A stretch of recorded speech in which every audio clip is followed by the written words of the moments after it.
તો આગળ વાત જૂનાગઢના મેદરડાના શાસણ ક્લસ્ટર હેઠળ આવેલી શ્રી ભગવતી આદિજાતિ આશ્રમ શાળામાં સરકારી નાણાંની ખુલ્લેઆમ લૂંટ ચલાવતું એક અત્યંત શરમજનક અને ચોંકાવનારું કથિત મહાકૌભાંડ સામે આવ્યું છે। ગરીબ અને આદિવાસી બાળકોના શિક્ષણ અને વિકાસ માટે સરકારે જે કરોડો રૂપિયાની ગ્રાન્ટ ફાળવે છે તે રકમ અસ્તિત્વ વગરના જ્યારે ભૂતિયા બાળકો ઊભા કરીને સંચાલકો અને અધિકારીઓની મિલીભગતથી ઉસેડી લેવામાં આવી રહી છે। શાળા છોડી ગયેલા કે ક્યારેય શાળાએ ન આવેલા બાળકોના નકલી લિવિંગ સર્ટિફિકેટ અને બોગસ જન્મ પ્રમાણપત્રો ઊભા કરવામાં આવ્યા। વર્ગખંડમાં બાળકો હાજર ન હોવા છતાં દરરોજ ચોપડે ખોટી એન્ટ્રીઓ અને બનાવટી સહીઓ કરીને હાજરી બતાવવામાં આવે છે। શાળા વ્યવસ્થાપન સમિતિની બનાવટી બેઠકો અને એજન્ડા બનાવીને માત્ર કાગળ ઉપર જ ખર્ચ મંજૂર કરાવી લેવાય છે। તો શિક્ષણ જગતને શર્મસાર કરતી આ ઘટનામાં સૌથી ગંભીર બાબત એ છે કે આટલું મોટું કૌભાંડ ચાલી રહ્યું હોવા છતાં આદિજાતિ વિકાસ વિભાગ અને સ્થાનિક વહીવટી તંત્ર ઊંઘતું ઝડપાયું। આ સમગ્ર મામલે જિલ્લા શિક્ષણાધિકારી લતાબેન ઉપાધ્યાયે જણાવ્યું હતું કે આ અંગે આદિજાતિ વિકાસ વિભાગ દ્વારા સમગ્ર બાબતની તપાસ કરી રાજ્ય સરકારમાં અહેવાલ કરી દેવામાં આવ્યો છે અને હજુ બાકીની તપાસ અંગે અમોને સૂચના મળી છે। હવે ટીમ બનાવી સમગ્ર હકીકત અંગે તપાસ કરશું અને દોષિત હશે તેની સામે કાર્યવાહી કરીશું।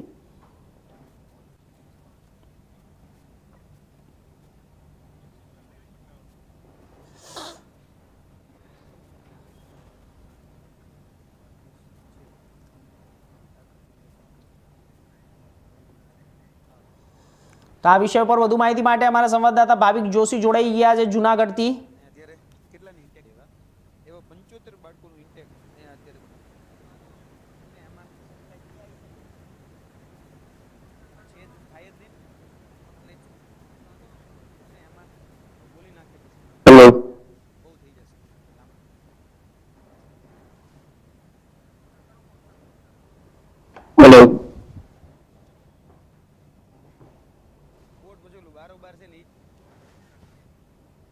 हेलो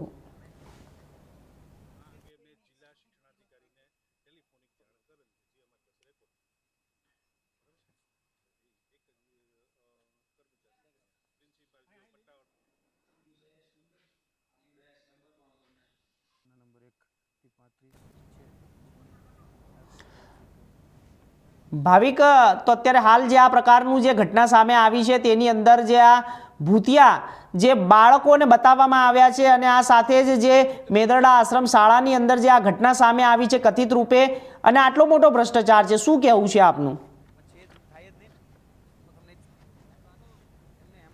બિલકુલ જણાવવામાં આવે તો જે રીતે યુવા નેતા યુવરાજસિંહ જાડેજા દ્વારા જે ગઈકાલે આ સ્કૂલો ઉપર રેડ પાડવામાં આવી હતી ત્યારબાદ જે છે તે જિલ્લા શિક્ષણાધિકારીને પણ સમગ્ર મામલે જયારે પૂછવામાં આવ્યું તો જિલ્લા શિક્ષણાધિકારીને સ્થાનિક વહીવટી તંત્ર છે તે ઊંઘતું ઝડપાયું છે। તેઓ કહી રહ્યા છે કે આ બાબત છે આદિવાસી જાતિ વિભાગ અંતર્ગત આવતી હોય તેને અમે આદેશ આપીશું અને જે પ્રમાણે આખી ચેનલ વાઇઝ કાર્યવાહી કરવાની થતી હશે તે કરીશું। પરંતુ સાસણ ગીર વિસ્તાર જે છે તેની અંદર અત્યારે આ કેટલા સમયથી ચાલી રહ્યું હતું અને આવડી મોટી જયારે ઘટના બની છે જે બાળકોએ ક્યારે શાળા શબ્દ શું છે એ ન ખબર હોય તેવા બાળકોના નામ જયારે નીકળ્યા છે ત્યારે હાલ આ સમગ્ર ઘટનાને લઈને સમગ્ર વિસ્તારની અંદર છે તે ઘેરા પ્રત્યાઘાતો જોવા મળી રહી છે। ક્યાંક ને ક્યાંક લોકોનું પણ એવું કહેવું છે કે સરકારી તંત્ર જે છે તે ખરેખર ભ્રષ્ટ તંત્ર જ અત્યારે સાબિત થઈ રહ્યું છે। માત્ર ચૂંટણી ટાઈમે ભણાવવાની ને બધી વાતો કરવામાં આવે છે, લોકોના વિકાસની વાતો કરવામાં આવે છે, પરંતુ માત્ર કાગળ ઉપર બધું થતું હોય અને ચૂંટણી જીતી ગયા પછી તમે ક્યાં અને અમે ક્યાં તેવા જ ઘાટ સર્જાય છે। ત્યારે આવનારા દિવસોની અંદર આવા જે શાળા સંચાલકો છે જે ભ્રષ્ટ અધિકારીઓ છે તેની સામે કડકમાં કડક કાર્યવાહી થાય જેથી કરી અને બાળકોના ભવિષ્યની સાથે કોઈ ચેડા ન થાય અને જે લોકોના જે મહેનતનો પૈસો છે જે ટેક્સ ભરે છે તે ટેક્સનો પૈસો છે તે સાચી જગ્યાએ વપરાય જેથી કરી અને યોગ્ય વિકાસ થઈ શકે તેવું આ વિસ્તારના લોકોનું કહેવું છે। અને આવનારા સમયની અંદર એવી કાર્યવાહી કરવામાં આવે છે જેથી કરી આવું કોઈ પણ કૃત્ય કરનારા લોકો છે તે આવું કૃત્ય કરતા પહેલા 100 વાર વિચાર કરે તેવું હાલ આ વિસ્તારના લોકોમાંથી જાણવા મળી રહ્યું છે. જી ભાવિક, તો શિક્ષણ મંત્રી તરફથી શું અત્યારે હાલ કોઈ પ્રતિક્રિયા સામે આવી છે?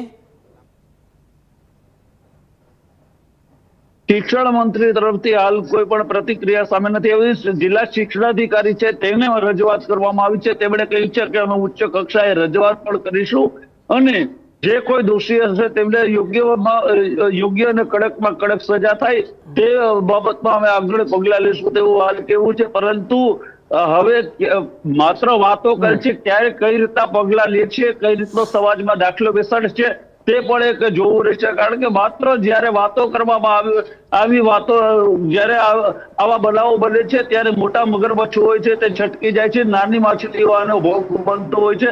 ત્યારે જો ખરેખર આના ઉપર કાયદેસરની કાર્યવાહી કરવામાં આવે તો કોણ મોટા માથાઓ છે તે પણ બહાર આવી શકે છે અને આવા જે કૃત્ય કરનારાઓ છે તેની સામે એક યોગ્ય સમાજમાં દાખલો બેસાડી શકાય, જેથી ભવિષ્યની અંદર આવું કોઈ કૃત્ય કરી ન શકે અને સમાજની અંદર એક સારી વ્યવસ્થા જળવાઈ રહે. કારણ કે શિક્ષણ છે દેશનું ભવિષ્ય જ્યારે આપણે કહી રહ્યા હોય ત્યારે એની સામે જો આવા કૃત્યો થતા હોય તો એ ખરેખર ખૂબ શર્મસાર છે તેવું મારું પણ અંગત માનવું છે. ચોક્કસથી ભાવિક, આપનો ખૂબ ખૂબ આભાર માહિતી આપવા માટે. તો આપણે જોયું કે જૂનાગઢમાં જે શિક્ષણ જગતને શર્મસાર કરતો આ એક કિસ્સો સામે આવ્યો છે. મજાક મસ્તીમાં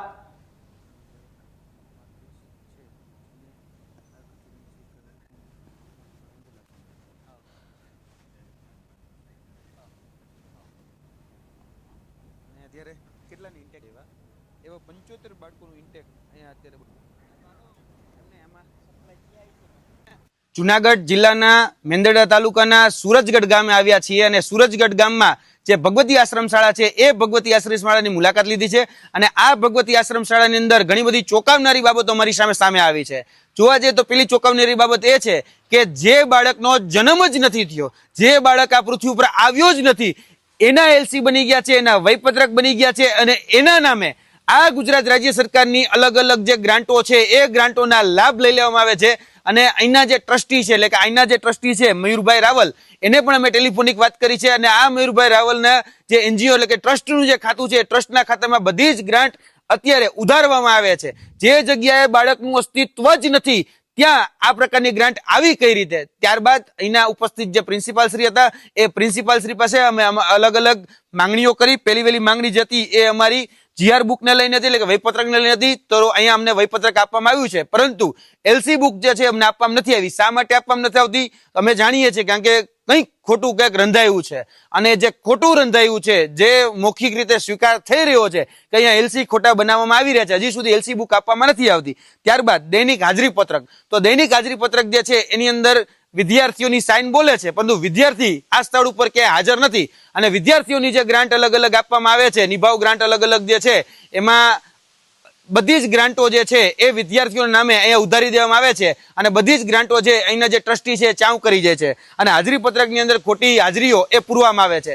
ત્યારબાદ એવું કહેવામાં આવ્યું કે આજે કોઈ વિદ્યાર્થી હાજર નથી, તો અમે કીધું કે જે વિદ્યાર્થી હાજર નથી એની રજા ચિઠ્ઠી આપો અને 75 બાળકોનો ઇન્ટેક હોય તો 75 બાળકના એક પણ વિદ્યાર્થીની રજા ચિઠ્ઠી ઉપલબ્ધ નથી.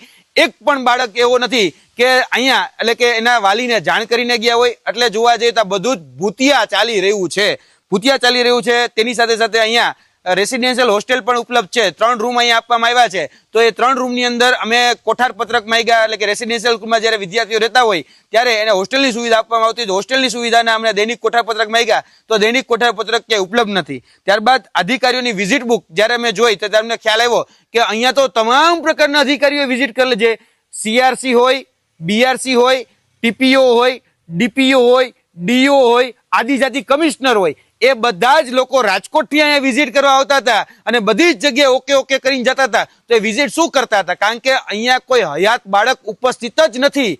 ત્યારે આ ભૂતિયા બાળકોની શાળા ચાલે છે. અહીંયા જે બાળકોએ જન્મ નથી લીધો એના બોગસ એલસી બનાવી અને અહીંયા ક્યાંક ને ક્યાંક ગ્રાન્ટનો એ મોટો ગપલો કરવામાં આવ્યો છે. તેની સાથે સાથે એજન્ટ રાજ ચાલી રહ્યું છે. અહીંયા મસ્ત મોટું કૌભાંડ જે છે એ ચાલી રહ્યું છે. અહીંના જે ડીઓ છે એ ડીઓ બેનને અમે ટેલિફોનિક જાણ કરી છે કે આ સુરજગઢ ખાતે જે ભગવતી આશ્રમ શાળા જે ચાલી રહી છે એ શાળાની અંદર ક્યાંક ને ક્યાંક મસ્ત મોટું કૌભાંડ ચાલી રહ્યું છે, એજન્ટ રાજ ચાલી રહ્યું છે, ડ્રોપ આઉટ રેશિયો જે દિવસે ને દિવસે વધી રહ્યું છે. મૂળ જો કોઈ કારણ હોય તો આ બોગસ જે એલસીઓ બનાવવામાં આવી રહ્યા છે તે છે, અને જે આદિજાતિ સમાજના જે ખોટા બોગસ સર્ટિફિકેટો નીકળી રહ્યા છે તેની પાછળ પણ જવાબદાર અહીંના જે વયપત્રકો હોય એ વયપત્રકમાં ભરતું નામ લખી અને જોડી અને બોગસ વયપત્રકોના આધારે એ આદિજાતિના ખોટા સર્ટિફિકેટો પણ એટલે કે પ્રમાણપત્રો પણ ઇસ્યુ કરી દેવામાં આવે છે.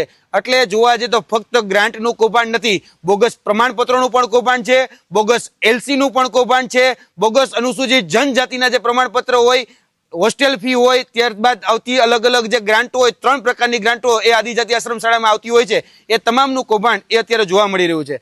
આની ઉપર અમે કડક તપાસની માંગણી કરીએ છીએ. તાત્કાલિક ધોરણે અમે અહીંથી સીધા ડીઓ કચેરી જવાના છીએ અને ડીઓ કચેરી ખાતે આ બધી જ બાબતો અમારી પાસે જે આવી છે એની રજૂઆત અમે કરવાના છીએ. અહીંના જે ટ્રસ્ટી છે મયુર રાવલ, એની જોડે અમે ટેલિફોનિક વાતચીત કરી છે અને આ બધા જ જે વર્ઝન જે છે એ વર્ઝન અમે ડીઓને કહેવાના છે કે તમે અત્યાર સુધી વિઝિટ લીધી તો એ વિઝિટમાં એક પણ બાળક હાજર નહોતું, તો અમારી વિઝિટ બુકમાં સાઇન બોલે છે, તો તમે કઈ રીતે આ વિઝિટ બુકની જે બધી જ પ્રમાણિત બાબતો છે એને તમે પ્રમાણિત કરી એનો જવાબ અમે ડીઓ પાસેથી લઈશું. મેંદરડા તાલુકાની સરદારગઢ આશ્રમ શાળા જેનો મુદ્દો આજે આ ધ્યાનમાં આવ્યો છે કે ત્યાં કોઈ પણ વિદ્યાર્થીઓ ફિઝિકલી અવેલેબલ નથી ને છતાં ત્યાં હાજરીપત્રક ને એ બધું જ જોવા મળેલું છે. આવો એક મુદ્દો આજે ધ્યાનમાં આવ્યો છે. યુવરાજસિંહ જાડેજા તરફથી અમને આ બધી સૂચનાઓ મળી છે. એટલે આ ખરેખર આ શાળા જે છે એ આદિજાતિ વિભાગ હસ્તકની એક આશ્રમ શાળા છે અને એનું સંચાલન પણ બધું જ આદિજાતિ વિભાગ દ્વારા જ થતું હોય છે. જેવો આ મુદ્દો અમારા ધ્યાનમાં આવ્યો કે તરત જ મારે એમના નાયબ નિયામક એમની જોડે આ બાબતે વાત થઈ. એમના દ્વારા અમને એવું સૂચના આપવામાં આવી કે ભાઈ એમના દ્વારા આ શાળાની આખી તપાસ થઈ ગઈ છે, એમનો આખો અહેવાલ છે એ રાજ્ય કચેરીને એમણે રજૂ કરી દીધેલો છે, એમનું એક હિયરિંગ પણ રાજ્ય કક્ષાએ થઈ ગયેલું છે. આગળની કાર્યવાહી છે એ અત્યારે ઓનગોઈંગ પ્રોસેસમાં છે. આ સિવાય રૂબરૂમાં અમને જે કંઈ પણ એના આધાર પુરાવાઓ આ બાબતે વિશેના રજૂ થયેલા છે એ બધી જ બાબતો ધ્યાને રાખી અને એમાં જે કોઈ પણ ચેનલ વાઇઝ જે લોકોની ભૂમિકા જવાબદારી નક્કી થતી હશે એના તરફ અમારા અહીંની જિલ્લા લેવલની એ આખી એક કમિટી રચી અને એ કમિટી દ્વારા સઘન એની ઊંડાણથી તપાસ થશે, તમામ આધારો તપાસાશે અને એમાં જે કંઈ પણ તથ્ય બહાર આવશે એ બધા ઉપર આખી ચેનલ વાઇઝ જ નિયમ અનુસારની ખાતાકીય કાર્યવાહી 100% કરવામાં આવશે. ખાસ કરીને જે આ સ્કૂલ ચાલતી હતી તો અત્યાર સુધી કેમ ધ્યાનમાં આ સ્કૂલ છે ને એકચ્યુઅલી આદિજાતિ વિભાગની છે એટલે એમની તમામ બાબતો છે એની જાળવણી નિભાવણી આ બધી જ આદિજાતિ વિભાગ દ્વારા કરવામાં આવતી હોય છે. એટલે એમની પાસે એમની હકીકતો હોઈ શકે છે. બીઆરસી અને સીઆરસીની જે વાત સામે આવી છે હા એટલે એની ભૂમિકાઓ અમે તપાસી લેવાના છીએ. એટલે એમ જ કીધું કે ચેનલ એમાં જે કંઈ કામ કરતી હશે, જેની જવાબદારી નક્કી થતી હશે એ બધાને અમે એમાં આધાર પુરાવા સાથે એની તપાસો કરી અને આગળનું કરશું. ખાસ એવી પણ વાત આવે છે કે હા એટલે એ જ વાત છે કે અહીંયા આના જે કંઈ પણ રેકર્ડ્સ છે એ બધાની ચકાસણી છે એ આદિજાતિ વિભાગ દ્વારા જ કરવામાં આવતી હોય છે અને છતાં અમે પણ એમાં ઊંડાણથી જોઈશું અને આવી કોઈ મેટર જો ધ્યાનમાં આવશે તો એ એમના વિભાગને. આગળ વાત ઉપલેટાની. ઉપલેટાના રાજકોટના ઉપલેટામાં